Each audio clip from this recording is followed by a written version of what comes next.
ନିର୍ବାଚନ ତାରିଖ ଯେତେ ପାଖେଇ ଆସୁଛି ସେତିକି ଜୋର ଧରିଲାଣି ପ୍ରଚାର ଅଭିଯାନ ସହ ମିଶ୍ରଣ ପର୍ବ।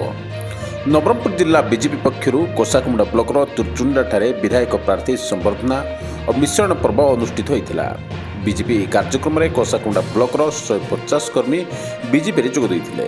ଚୁର୍ଚୁଣ୍ଡାଠାରେ ବିଜେପି କର୍ମୀ ଓ ବିଧାୟକ ପ୍ରାର୍ଥୀ ଗୌରୀଶଙ୍କର ମାଝୀ ଏକ ବାଇକ୍ ଶୋଭାଯାତ୍ରାରେ ଯୋଗଦେଇ ପ୍ରଚାର ଅଭିଯାନ ଆରମ୍ଭ କରିଥିଲେ।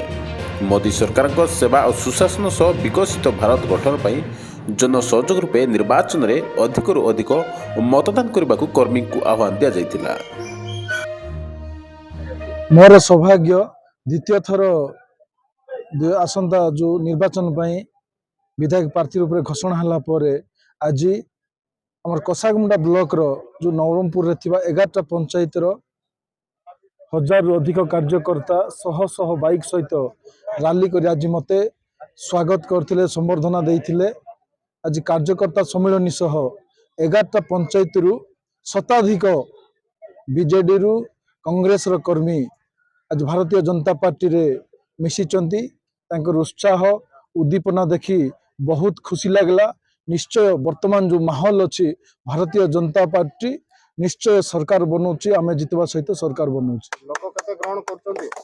ହଁ, ଆପଣ ଦେଖିଥିବେ 2019 ମସିହାରେ ବହୁତ କମ୍ ଭୋଟରେ ଆମେ ହାରିଥିଲୁ। 2024 ମସିହା ଇଲେକ୍ସନରେ ମୋଦି ଗ୍ୟାରେଣ୍ଟି କାମ କଲାଣି।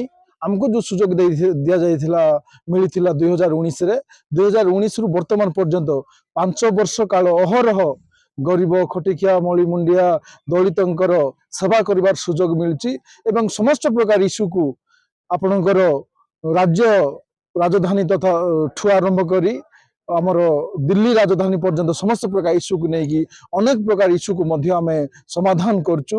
ଆଉ ନିଶ୍ଚୟ ଏଇଠିର ଲକ୍ଷ ଲକ୍ଷ ଭୋଟର୍ସଙ୍କ ମନ ବଦଳିଲାଣି। ପରିବର୍ତ୍ତନଙ୍କର ସ୍ୱର ସମସ୍ତଙ୍କ ମୁହଁରେ।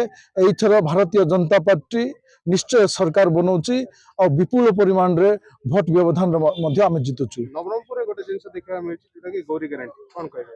ନିଶ୍ଚୟ ଆଜ୍ଞା, ମୋଦି ଗ୍ୟାରେଣ୍ଟି ବିଶ୍ୱ ଦରବାରରେ ଏବେ ଚାଲିଛି, ଭାରତ ବର୍ଷର ଛାଡ଼ନ୍ତୁ।